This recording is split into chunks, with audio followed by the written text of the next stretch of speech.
Hace poquitos días se cumplieron 2 años de ese maravilloso triunfo, de ese primer gran paso que dimos allá por agosto del 2019 y que nos permitía construir una nueva mayoría en la Argentina y poner en marcha en nuestro país la esperanza de un nuevo gobierno.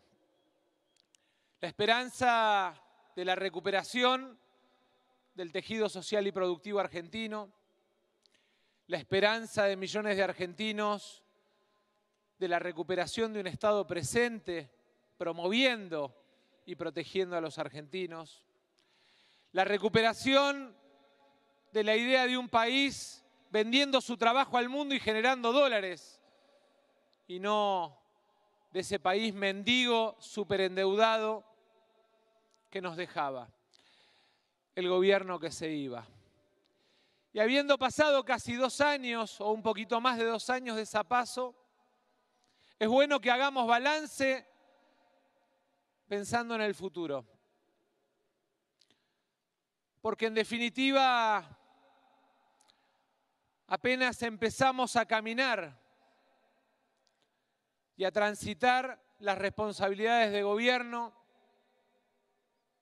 se nos vino encima algo que el mundo no esperaba, no preveía, algo para lo que ninguno de nosotros se prepara a la hora de trabajar y evaluar escenarios en la responsabilidad o en la tarea de gobernar. Se venía la pandemia.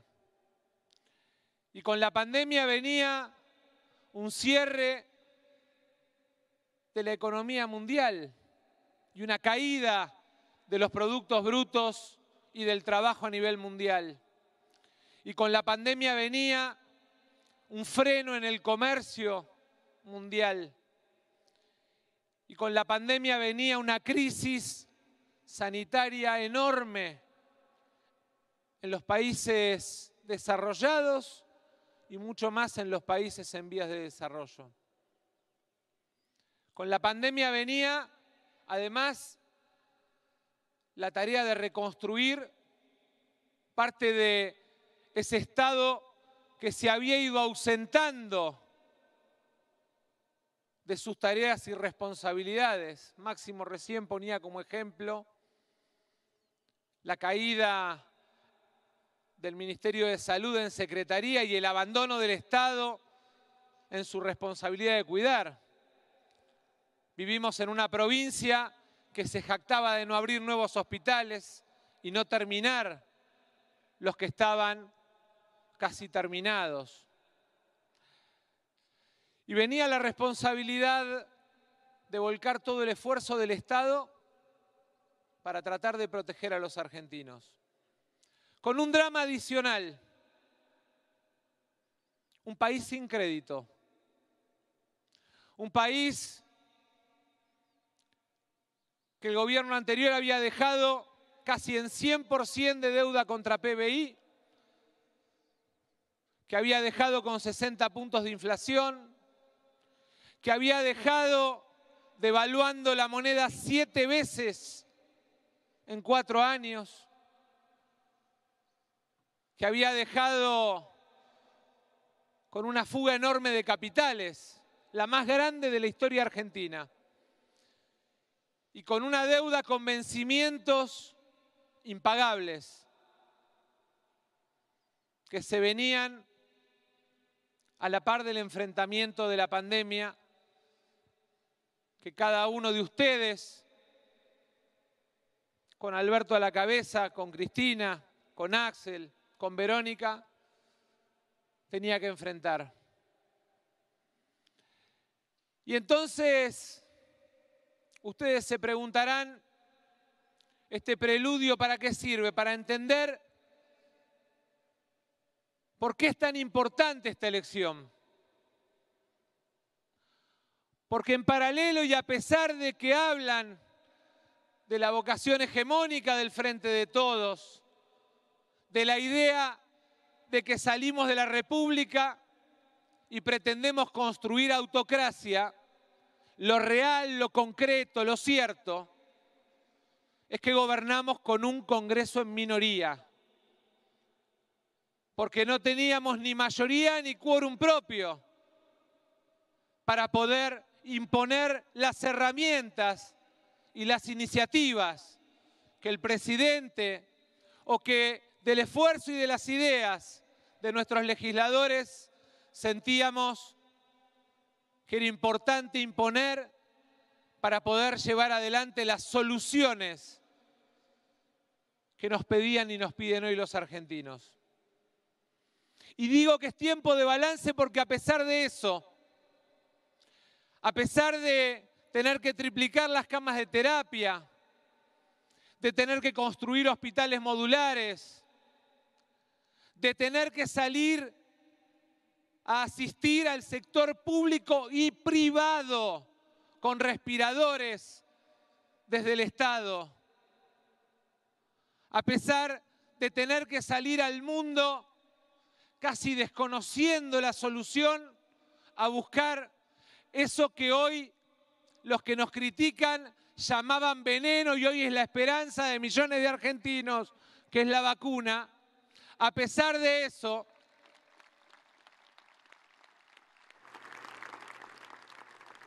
teníamos que a la par resolver cuestiones importantes. Y a pesar de los límites que imponía la pandemia, le tendimos la mano a nuestras pymes. Recién Máximo hablaba del Repro, del ATP. Pero podría agregar que por ley sacamos la moratoria para aquellos que se habían endeudado en los 4 años anteriores y que sacamos también la reducción del impuesto a las ganancias para nuestras pymes, porque somos conscientes que son el motor de nuestra economía. Hablábamos recién de lo que representa la agenda ambiental y lo desnudó claramente la pandemia. Y a pesar de la urgencia y muchas veces sin el apoyo de la oposición, la ley de fuego, la firma del convenio de Escazú o la posibilidad de que tengamos en la currícula obligatoria el tema medioambiental, quedaron como leyes en la Argentina porque son parte de la agenda que viene y que la pandemia nos desnudó.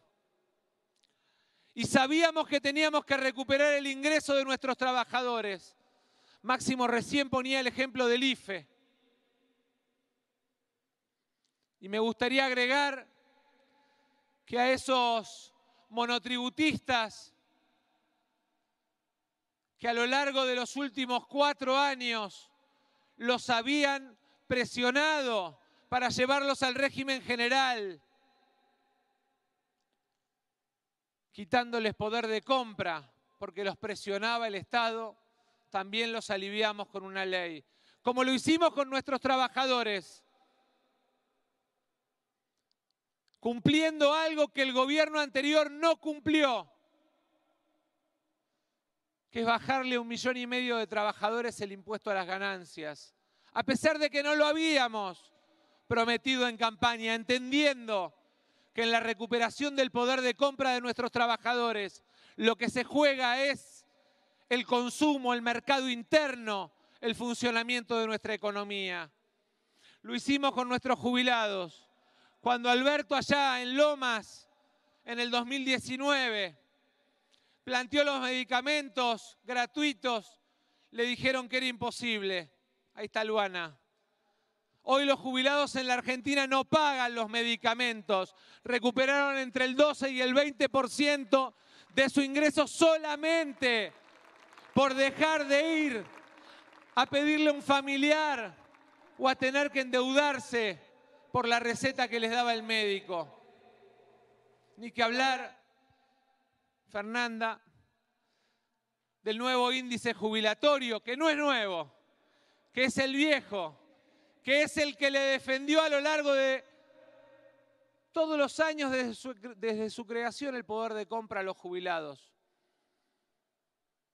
y la recuperación del Fondo de Garantía y Sustentabilidad. Porque contémosle a la gente, no solamente en 1 minuto y medio de cadena nacional nos dejaron un clavo de 53.000 millones de dólares, sino que además en el camino se fumaron el Fondo de Garantía y Sustentabilidad, que es la herramienta de los futuros jubilados y jubiladas de la Argentina.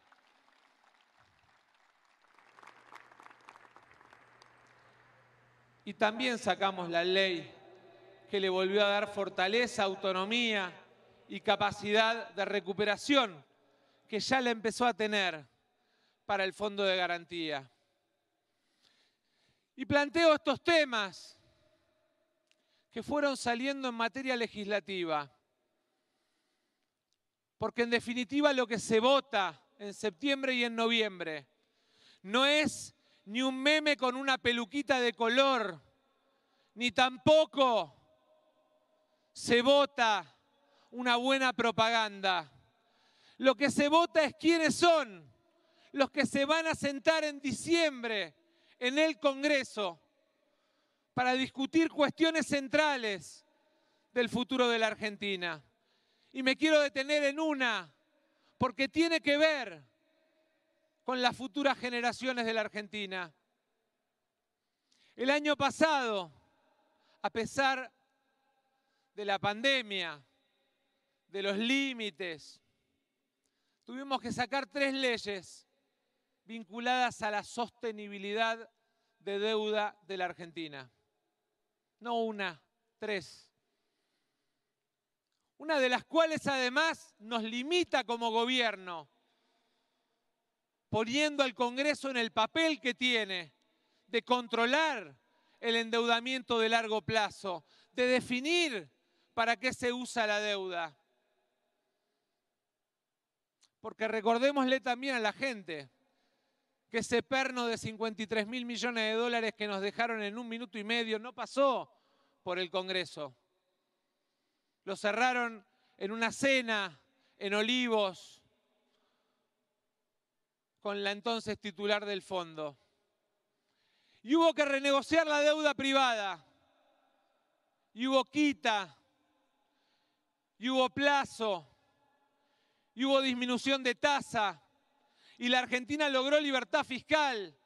Cuando vemos las obras, Cato, que estamos haciendo en la Argentina, el agua y las cloacas, cuando vemos la asistencia que se le está poniendo a las provincias, es porque esa renegociación de deuda privada nos permitió tener libertad fiscal. Lo que antes iba a deuda, hoy va a inversión de capital, a obras, a ese cordón cuneta, a ese pavimento, a esa vereda, ese agua, esas cloacas que se están haciendo a lo largo y a lo ancho de la Argentina. Y entonces yo me pregunto, y le pregunto a aquellos que firmaron en 1 minuto y medio la hipoteca a 100 años de la Argentina, ¿qué van a votar en el Congreso cuando tengamos que discutir cómo renegociamos con el fondo la deuda? Porque cuando ellos tuvieron que elegir entre la gente y las tarifas para las empresas, eligieron las tarifas para las empresas. Cuando tuvieron que elegir entre las obras para la gente o la deuda para financiar la fuga de capitales, eligieron la fuga de capitales. Cuando tuvieron que elegir entre un Estado fuerte con capacidad de inversión o simplemente un Estado facilitándole negocios para los amigos, eligieron el Estado que le facilitaba negocios a los amigos de la vida. Y eso es en septiembre y en noviembre lo que tienen que elegir los argentinos. Por eso, entendiendo que cometimos errores como comete cualquiera,